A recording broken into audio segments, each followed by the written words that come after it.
الحمد لله نحمده ونستعينه ونستغفره ونؤمن به ونتوكل عليه ونعوذ بالله من شرور أنفسنا ومن سيئات أعمالنا من يهده الله فلا مضل له ومن يضلله فلا هادي له ونشهد أن لا إله إلا الله وحده لا شريك له ونشهد أن سيدنا ونبينا ومولانا محمدا عبده ورسوله صلى الله تعالى على خير خلقه محمد وآله وأصحابه أجمعين أما بعد فأعوذ بالله من الشيطان الرجيم بسم الله الرحمن الرحيم واتل عليهم نبأ ابني آدم بالحق إذ قربا قربانا فتقبل من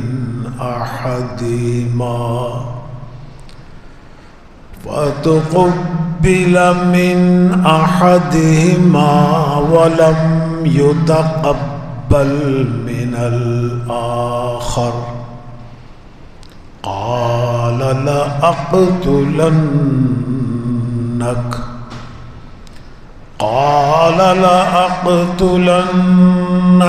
قال إنما يتقبل الله المتقين صدق الله مولانا العظيم وصدق رسوله النبي الكريم ونحن على ذلك من الشاهدين والشاكرين والحمد لله رب العالمين.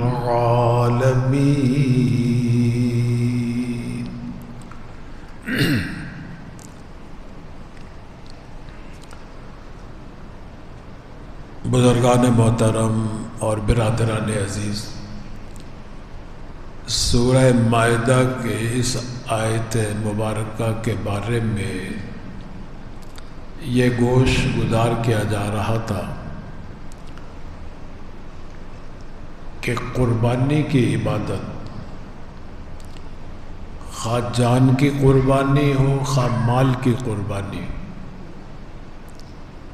یہ عبادت بھی اتنی ہی قدیم اور پرانی ہے جتنا خود انسان قدیم اور پرانا ہے۔ قرآن کریم میں اللہ تعالیٰ نے اپنے حبیب سرکار دو عالم صلی اللہ علیہ وسلم کو مخاطب کر کے یہ ارشاد فرمایا کہ یہ آدم علیہ السلام کے دو حقیقی بیٹوں کا واقعہ سنائیے اپنی امت کو، اور واقعہ بھی ٹھیک ٹھیک سناؤ، حقیقت ہے جو اس کی،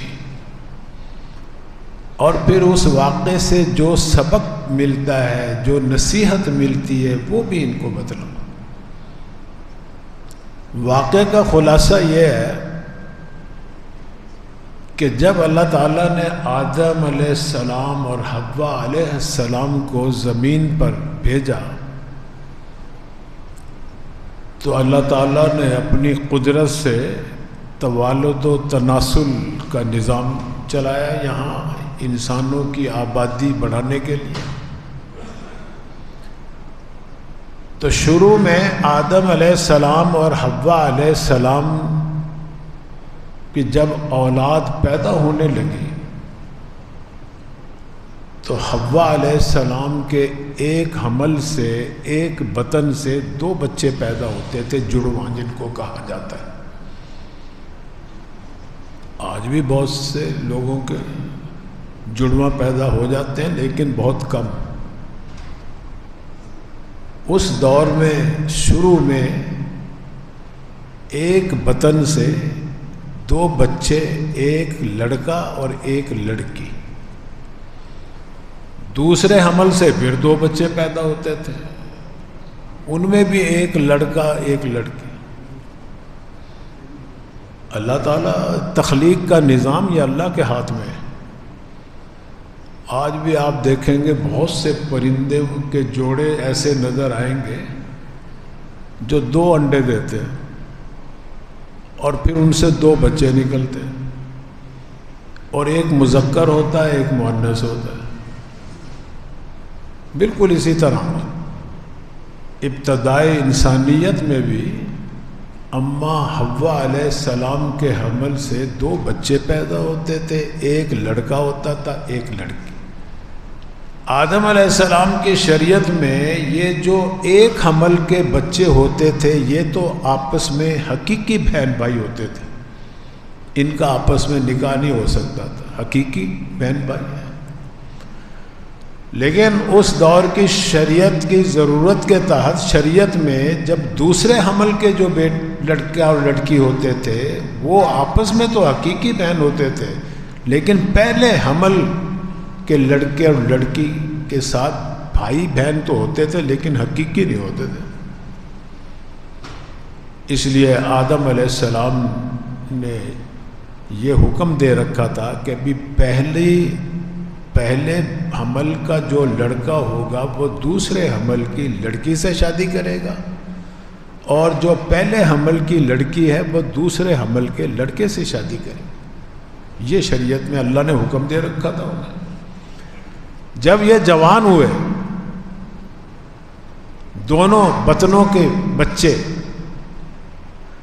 تو جو بڑا بیٹا تھا جو پہلے حمل سے پیدا ہوا تھا حوا علیہ السلام سے، اس کا نام قابیل ہے، مفسرین نے قابیل لکھا ہے، اور چھوٹے بیٹے کا نام حابیل لکھا ہے۔ آدم علیہ السلام نے اپنے بڑے بیٹے سے کہا کہ اب تم بالغ ہو گئے ہو، اب قابیل تم نے نکاح کرنا ہے حابیل کی بہن سے، اور حابیل نکاح کرے گا قابیل کی بہن سے۔ حابیل تو راضی، چھوٹا بیٹا، کہ جو اللہ کا حکم ہے، جو ہمارے ابا کا حکم ہے سر آنکھوں پر۔ قابیل جو تھا بڑا بھائی وہ اکڑ گیا، کہنے لگا کہ نہیں، میں تو اپنی بہن سے شادی کروں، میں حابیل کی بہن سے نہیں شادی کرتا۔ کیوں بھئی؟ وجہ اللہ کا، کہتے نہیں یہ خوبصورت ہے، وہ قبول صورت ہے۔ حابیل کی جو بہن تھی وہ زیادہ خوبصورت حسین نہیں تھی، قابیل کی بہن خوبصورت تھی، تو وہ کہتا میں اپنی بہن سے نکاح کروں گا، حابیل کی بہن سے نہیں کرتا۔ میں باپ نے بڑا سمجھایا آدم علیہ السلام نے، اللہ کا حکم ہے، کیوں اللہ کے حکم کی نافرمانی کر۔ جب نہیں مانے تو آدم علیہ السلام نے دونوں بیٹوں کو بلا کر نصیحت کی کہ دیکھو تم ایسا کرو، تم دونوں اللہ کے حضور اپنی قربانی پیش کرو، قربانی اس مالی بھی ہوتی ہے، جانی بھی ہوتی ہے، جانور کی بھی ہوتی ہے، مال کی بھی ہوتی ہے، وقت کی بھی ہوتی ہے. یار جس نیکی کے ذریعے اللہ کا قرب حاصل کر، اللہ کی رضا حاصل کرنا چاہو، اس کو قربانی کہتے ہیں. ہمارے دین کی اصطلاح میں تو، شریعت اسلام کی اصطلاح میں تو ہو گیا نا کہ جانور کی قربانی کرتے ہیں عید الاضحیٰ کے موقع پر.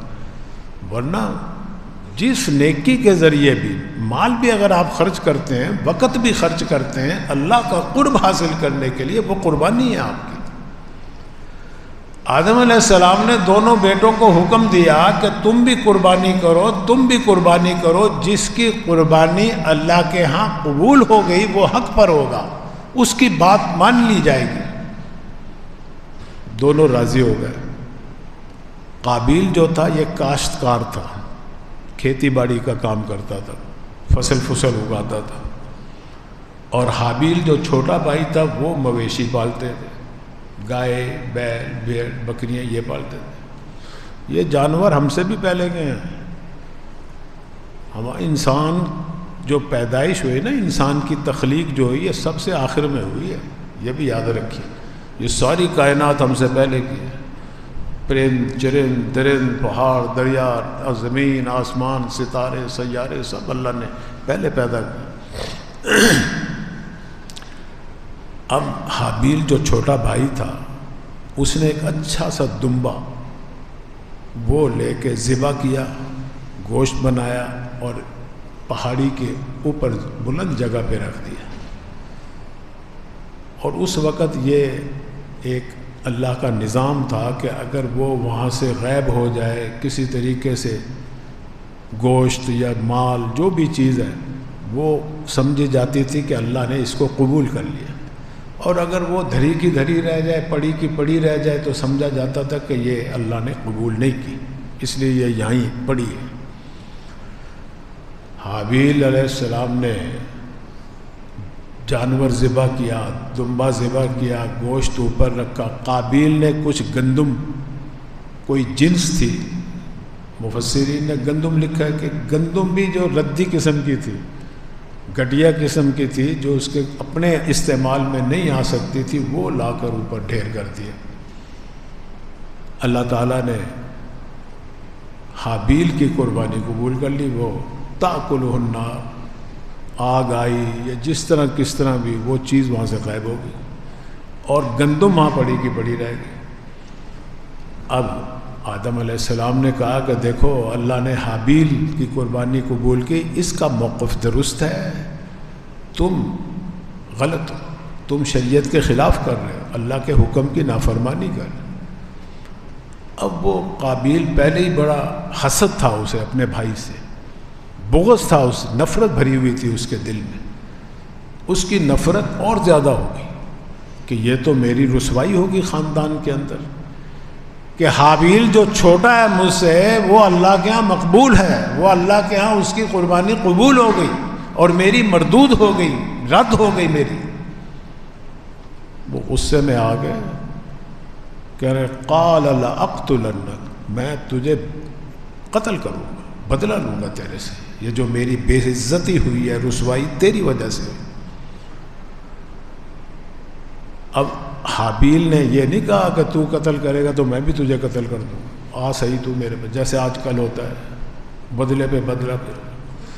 اس نے بڑا ایک اصولی جواب جو اللہ تعالیٰ نقل فرما رہے ہیں، فرمایا کہ قال لأقتلنک قال انما يتقبل اللہ من المتقین. تو کہتا میں قتل کروں گا، سن لے کان کھول کر، قربانی اللہ تعالیٰ اسی کی قبول کرتے ہیں جو متقی ہو، اللہ سے ڈرتا ہو، اس کے دل میں اخلاص ہو، تقوی ہو.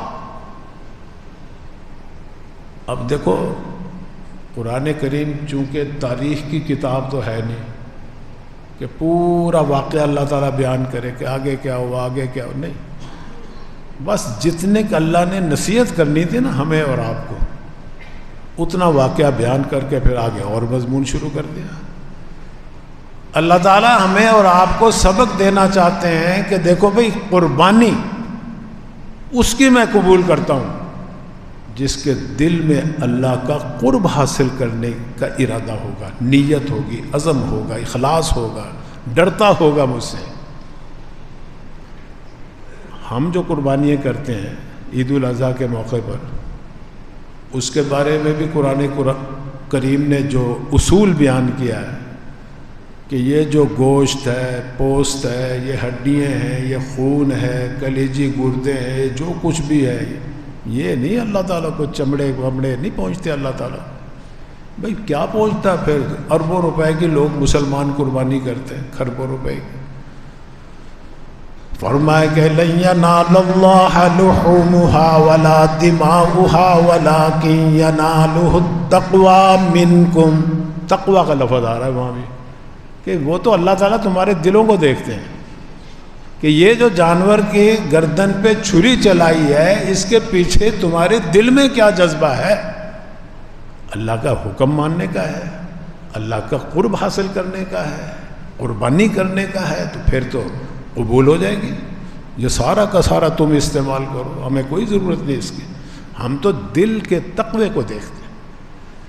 تو ایک تو ہمیں سبق ملا کہ کوئی نیکی بھی کرو آپ اللہ کا قرب حاصل کرنے کے لیے، وہ قربانی کے حکم ہے، اس میں اخلاص ضروری ہے۔ کوئی نیکی کرو، کوئی عبادت کرو، اگر اخلاص نہیں ہوگا تو وہ عبادت مردود ہوگی، رد ہو جائے گی، خواہ وہ نبی کے بیٹے کی کیوں نہ ہو، رسول کے بیٹے کی کیوں نہ ہو۔ اور بھی یہ تو اللہ تعالیٰ کا معاملہ ہے نا۔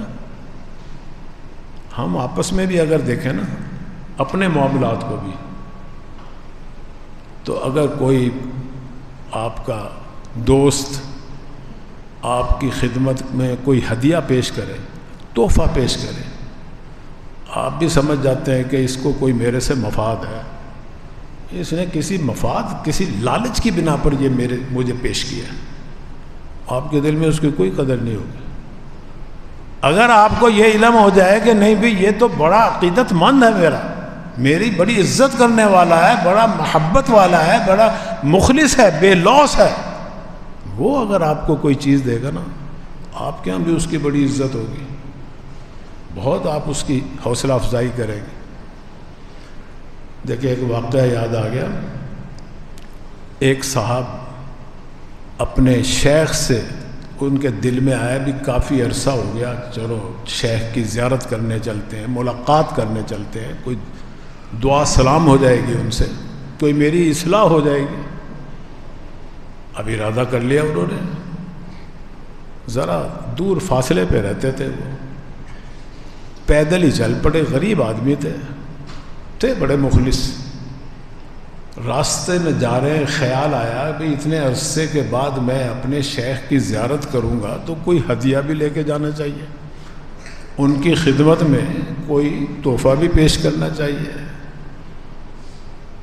اور یاد رکھیے ہدیہ دینا بھی نفلی عبادت ہے، اللہ کی رضا کے لیے کسی کو کچھ دے دینا، اس کی دل جوئی کرنا، اس کو خوش کرنے کے لیے خدمت کر دے کوئی، کہ یہ بھی نیکی ہے۔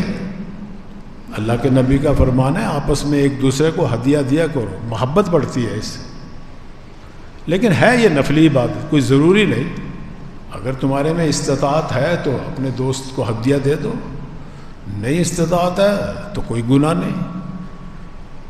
اب ہدیہ دینے کے لیے قرض لینا، قرض لے کے کسی سے کسی کو خدمت کرنا، یہ بھی اچھی بات نہیں، کیونکہ قرض واپس کرنا فرض ہے، ہدیہ دینا نفلی عبادت ہے، تو نفلی عبادت کے لیے ایک فرض اپنے اوپر سوار کر رہے ہو، یہ کوئی عقل مندی نہیں۔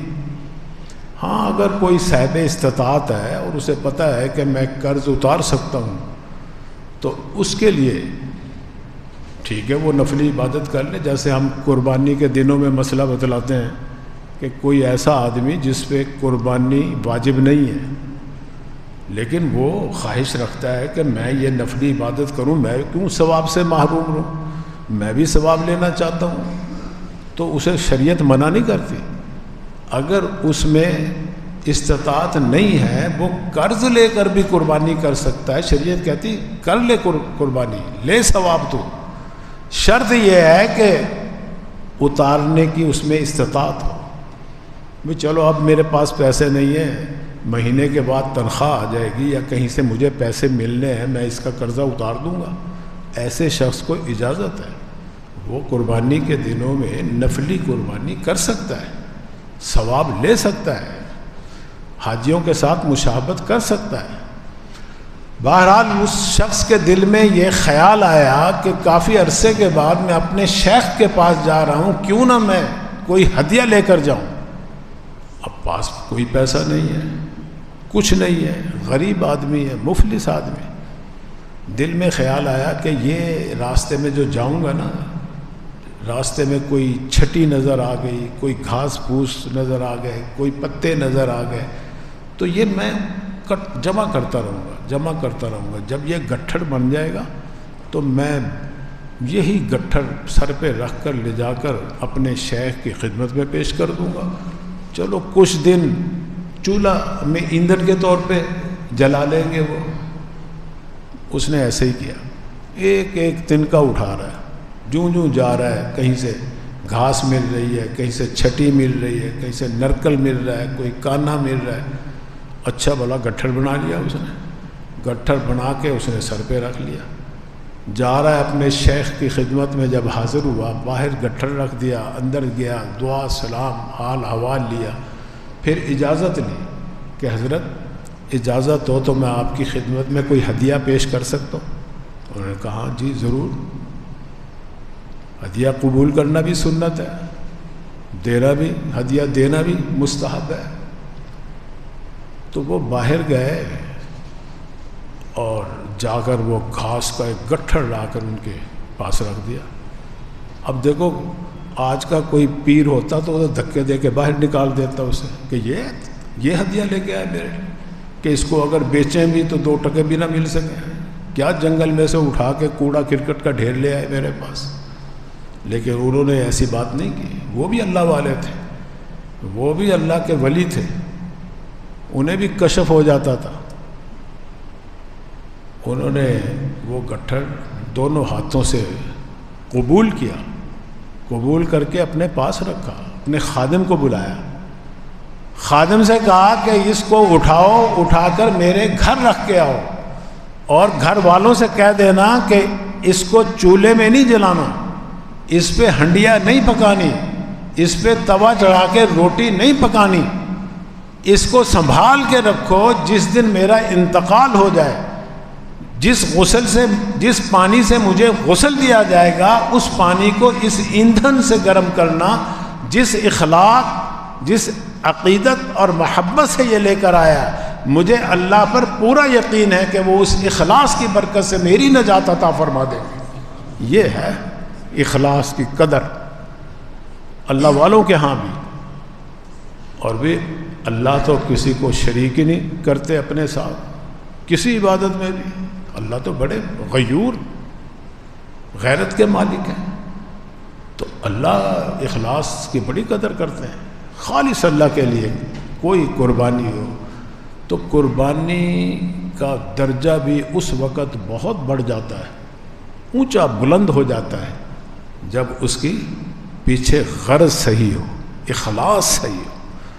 تو بات تو چل رہی تھی شہدائے کربلا کی، حضرت عمر رضی اللہ تعالیٰ عنہ کی، حضرت عثمان رضی اللہ تعالیٰ عنہ کی شہادت کا واقعہ، حضرت علی، ان سارے صحابہ کے شہداء کی بات چل رہی تھی. جس نے بھی قربانی دی دین حق کی خاطر، اس کا مقام بلند بالا ہے، مرتبہ اعلیٰ ہے. اس واقعے میں جو میں نے یہ کہا کہ حابیل نے ہاتھ نہیں اٹھایا، بڑے بھائی کے آگے نہیں مقابلہ کیا، شہید ہو گئے. تو اس قرآن کریم کے اس واقعے پر، اس آیت پہ سب سے پہلے جو عمل کیا نا امت مسلمہ سے، علماء نے لکھا ہے سب سے پہلے قرآن کی آیتیں جب نازل ہوئی سرکار دو عالم صلی اللہ علیہ وسلم کے دور میں، اور یہ واقعہ بھی نازل ہوا کہ قابیل نے اپنے بھائی کو قتل کر دیا. بھائی کہتا تو مجھے قتل کرے گا بھی تو میں تجھے قتل نہیں کروں گا، میں تیرا خون کا پیاسا نہیں ہوں. قرآن کریم کی اس آیت پہ سب سے پہلے جس اسلامی شخصیت نے عمل کر کے دکھایا وہ خلیفہ ثالث سیدنا عثمان ذی النورین رضی اللہ تعالیٰ عنہ ہے نا. جب ان کا محاصرہ کیا، آپ اپنے گھر میں تشریف فرمائے، لوگوں نے بڑا کہا کہ ہمیں حکم دو، ہم مقابلہ کرتے ہیں. کیا جتھا ہی ہے نا یہ ایک جو آپ کے گھر کا محاصرہ کیا، آپ کا لشکر بہت بڑا ہے، فوج بہت بڑی ہے، آپ ہمیں حکم دو، ہم ان کو تہ و تیگ کر دیتے ہیں. ابھی تلوار شمشیر زنی کریں گے، خون و خون ہو جائیں گے یہ. لیکن حضرت عثمان رضی اللہ تعالیٰ نے اپنا خون برداشت کر لیا کہ میں مدینہ الرسول کی زمین پر خون کا، کسی مسلمان کا خون کیا، کسی انسان کا خون کا بھی بہنا گوارا نہیں کرتا. تو انہوں نے خود شہید ہو گئے، نہیں کسی کو حکم دیا کہ ان کو قتل کرو، ان باغیوں کو یہاں سے بھگاؤ اور اس میں جو بھی آ جائے اس کو ڈھیر کر دو. تو یہ سب سے پہلا عمل جو امت مسلمہ میں کیا قرآن کریم کی اس آیت پر، وہ حضرت عثمان رضی اللہ تعالیٰ عنہ نے. تو بہرحال اس سب سارے واقعے سے جو اصل اللہ تعالیٰ سبق دینا چاہتے ہیں نا، فرمائے کہ انما یتقبل اللہ من المتقین. یہاں متقین مخلصین کے معنی میں بھی ہے، اللہ سے ڈرنے والوں کے معنی میں بھی ہے، اخلاص. دیکھو سیدنا علی رضی اللہ تعالیٰ عنہ کا واقعہ ہے. ایک جہاد میں گئے، اب ادھر مسلمانوں کا لشکر ہے اور ادھر کافروں کا لشکر ہے. اب آپس میں مقابلہ ہونا ہے ان کا کسی وقت بھی.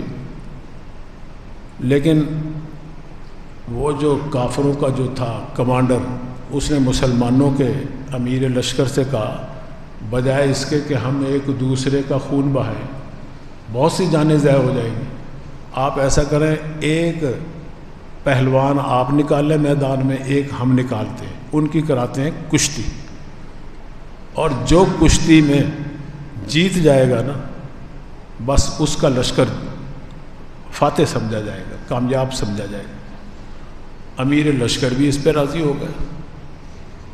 ادھر سے جو اس دور کا نامور پہلوان تھا، سب سے بڑا پہلوان، وہ باہر آ گیا میدان میں، بڑا چرچا تھا اس کا، بڑی مشہوری تھی.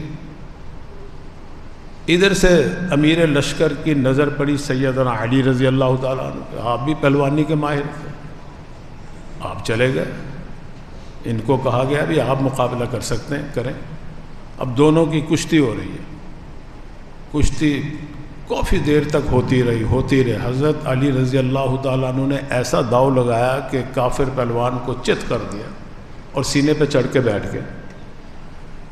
کشتی کرنے سے پہلے یہ بھی طے ہوا تھا کہ جو پہلوان ہارے گا اس کی گردن بھی کاٹی جائے گی، تاکہ کھڑا ہو کے یہ نہ کہے کہ میری تو کمر لگی نہیں تھی جی.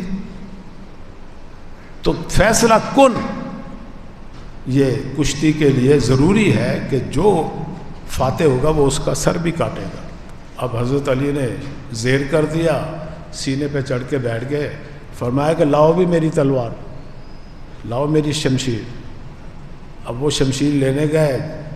جب وہ لے کے آ رہے تھے تو وہ نیچے پڑے ہوئے پہلوان نے حضرت علی رضی اللہ تعالیٰ عنہ کے چہرے پر تھوک دیا. ابھی تھوک دیا، یہ بھائی یہ کیوں تھوکا، یہ کیا کام کیا تم نے؟ اس نے کہا کہ میں نے اس لیے تھوکا کہ میں ہار تو گیا، میں نے اب قتل تو ہو ہی جانا، مر تو جانا، میرا نام تو مشہور ہوگا نا دنیا میں مرنے کے بعد. کافر جو ہے وہ تو دنیا ہی پہ یقین ہے، آخرت میں تو ہے نہیں، اس لیے وہ کام ہی ایسا کرتے ہیں کہ دنیا میں مشہور رہے جب تک دنیا قائم ہے.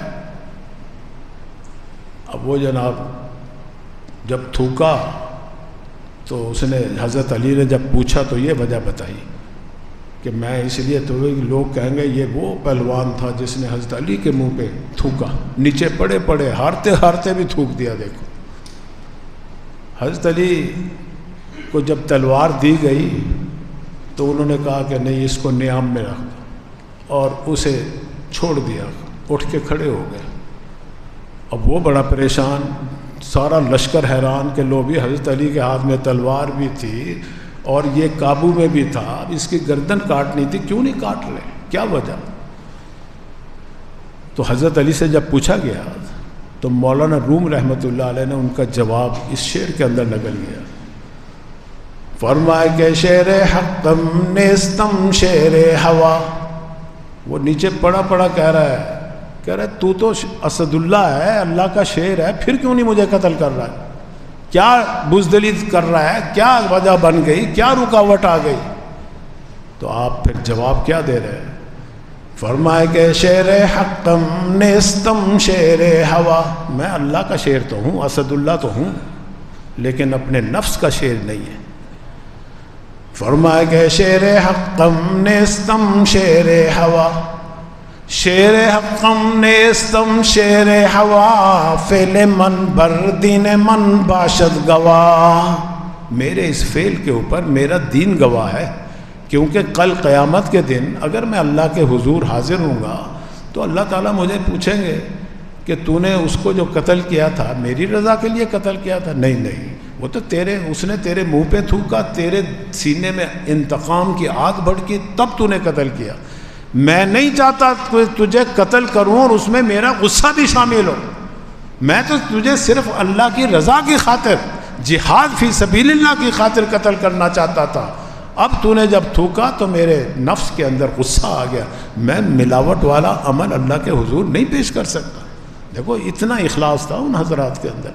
تو ہم بھی کوئی نیکی، کوئی عبادت، نماز ہے، نفلی عبادت ہے، کوئی زکوٰۃ ہے، خیرات ہے، صدقات ہے، قربانی ہے، حج ہے، عمرہ ہے، ضرور اپنی نیت کو ٹٹولیں. شروع میں بھی ٹٹولیں، درمیان میں بھی، آخر میں بھی. اللہ تعالیٰ ہم سب کو اخلاص کے ساتھ اپنے رضا عطا فرمائے.